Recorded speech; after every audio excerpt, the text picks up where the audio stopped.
8 स्थान शरीर के ऐसे हैं जहां का तकलीफ स्वयं अष्टवक्रेश्वर महादेव का एक लोटा जल अपने नजदीक के शिवालय में चढ़ाकर भी अगर पी लोगे तो वो 8 जगह की तकलीफ अष्टवक्रेश्वर महादेव समाप्त करते जाते हैं।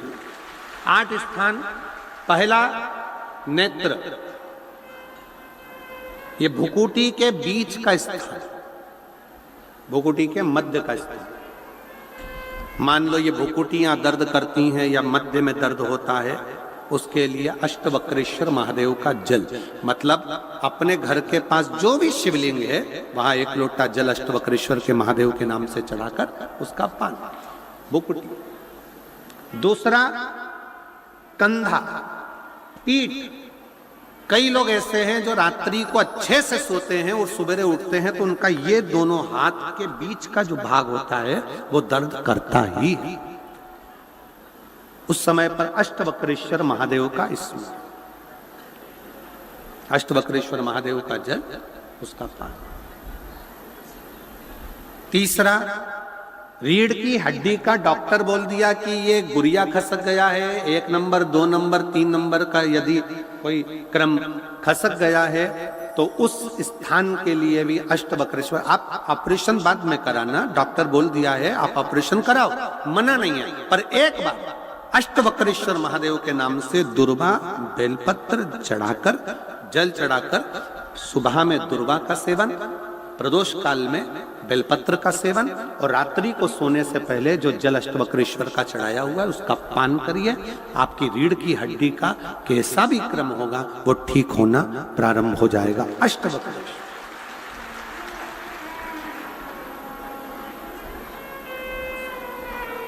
अष्टवक्रेश्वर। चौथा स्थान बताया, अगर चेस्ट में कोई तकलीफ आती है, चेस्ट में गांठ हो जाए या चेस्ट में कोई प्रॉब्लम खड़ी हो जाए तो उसके लिए भी अष्टवक्रेश्वर महादेव का स्मरण किया जाता है। 2 छोटे छोटे पात्र में जल लिया जाता है, दोनों पात्र का जल एक साथ शिव पर छोड़ा जाता है। चेस्ट के लिए दोनों पात्र का जल छोड़ा जाता है और उस जल का पान नंदी के पास बैठकर किया जाता है अष्टवक्रेश्वर नाम से।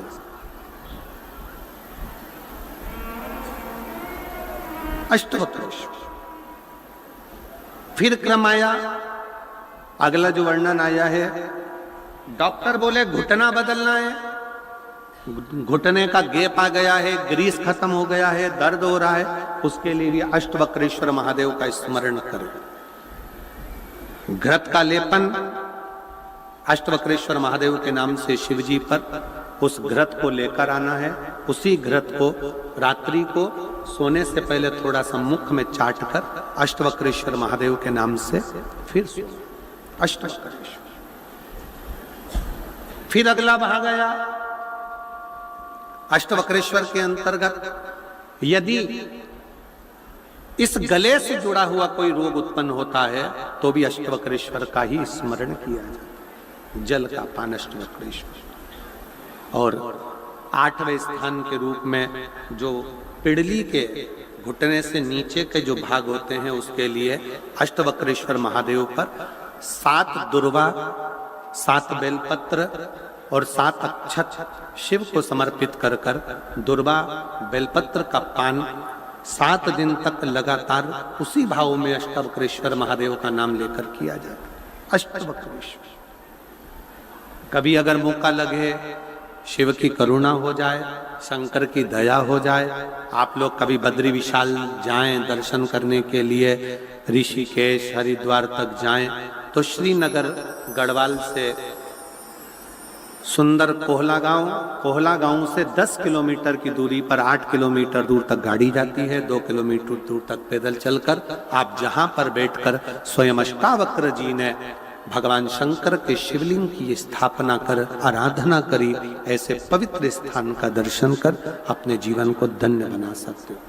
बोल अष्टावक्रेश्वर महादेव की। 3 महादेव के नाम का स्मरण अच्छे से रखिएगा। पहला पुंडकैश्वर, बड़े से बड़ा रोग हो जाए, दवाइयां डॉक्टर जो दे उसको खाओ, पर साथ में कुंदकेश्वर महादेव का नाम लीजिए, जांच भी कराइए, दवाई भी कराइए। दूसरे नंबर का श्रंभेश्वर महादेव।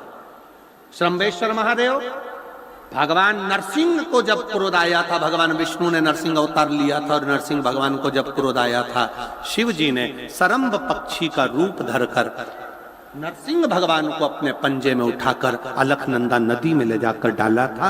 इसलिए आज भी जब हम बद्रीनाथ जाते हैं, राइट में पुल पे से जाते समय जो ताप्ती कुंड है जिसमें से पानी गर्म निकलता है, उसके ठीक नीचे एक शिला का दर्शन करते हैं। वो शिला नरसिंह शिला कहलाती है और श्रंभेश्वर महादेव का स्मरण किया जाता है। श्रंभेश्वर महादेव क्रोध की संयमितता रखता है, चिड़चिड़ेपन को समाप्त करता है श्रंभेश्वर महादेव। और तीसरे नंबर पर है, जम के बोलो, अष्टवक्रेश्वर महादेव। अष्टवक्रेश्वर शिव जी के इन 3 स्वरूपों का वर्णन बड़ा सुंदर भाव से किया। अगला वर्णन शिव महादेव जो आप भगवान शंकर को समर्पित कर रहे हैं और विश्वास के साथ कर रहे हैं, और जब जब दुख आए, जब जब तकलीफ आए, तब एक बेलपत्र, एक दुर्वा, एक चावल का दाना, श्री शिवाय नमस्तुभ्यम का 108 बार जाप घर में बैठकर करना। हाथ में एक बेलपत्र, एक दुर्वा, एक चावल का दाना रखकर अपने दिल से 108 बार श्री शिवाय नमस्तुभ्यम घर में बोलो। और अपना जो पानी का स्थान होता है, मटका, हंडा, परिंडा, जिसको आप क्या बोलते हो यहाँ हमें नहीं मालूम, उसका स्पर्श कराकर आपके घर के नजदीक में जो शंकर का मंदिर हो, उस शंकर के मंदिर में उत्तर की ओर मुख कर कर वो बेलपत्र, दुर्वा, चावल का दाना शिव जी पे समर्पित कर दो। अगर लगातार 20 दिन भी आपने रोज प्रतिदिन अगर समर्पित करा है, तो 21वां दिन आपका जो भी दुख है वो धीरे धीरे कटना प्रारंभ हो ही जाएगा। निश्चित शिव पर भरोसा कर। संसार के लोगों पर किया हुआ भरोसा एक दिन टूट जाता है, पर भगवान पर किया हुआ भरोसा कभी नहीं टूटता। रामचरितमानस यदि आपने अर्चना पर शिवलिंग के लिए कहा गया है शिव पुराण में कि हाथ की हथेली पर शिवलिंग को रखकर देखना, आपका हाथ हथेली पर रखकर देखना, इस अंगूठे को खड़ा करना, बस इससे बड़ा शिवलिंग घर के अंदर ना हो। इससे जितने छोटा छोटा छोटा छोटा छोटा होगा वो आपके लिए श्रेष्ठ है। जितना बड़ा शिवलिंग होता है उसको उतनी पूजन की जरूरत पड़ती है।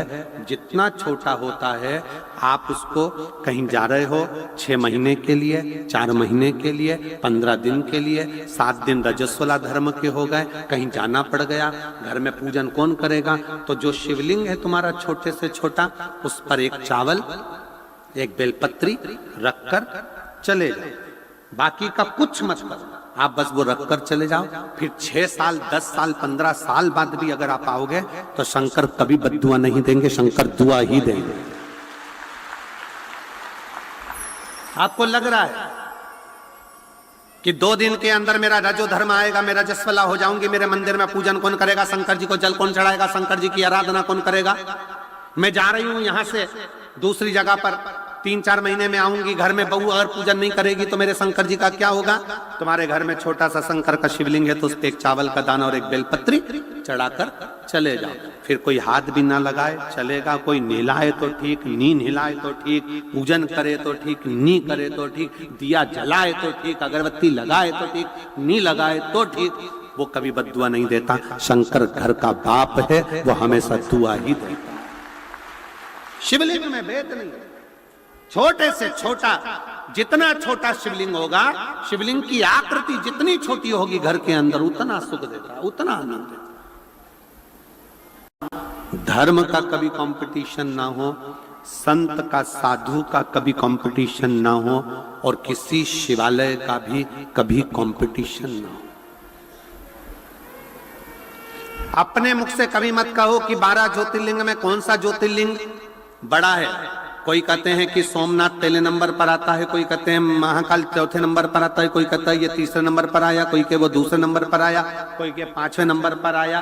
शिव महापुराण की कथा कहती है जब तुम जिसको जिस भाव से जपोगे वो तुम्हारी दृष्टि में पहला है। 12 ज्योतिर्लिंग में सब ज्योतिर्लिंग श्रेष्ठ हैं, इसमें कोई बड़ा और कोई छोटा नहीं।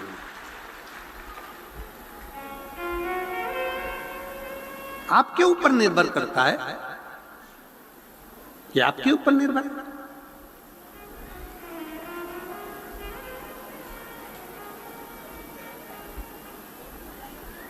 महाकाल राजा का दर्शन करने जाओगे तो महाकाल राजा का दर्शन करोगे तो वो भी मेरा काल अधिपति, मेरे जीवन का एक आनंद है।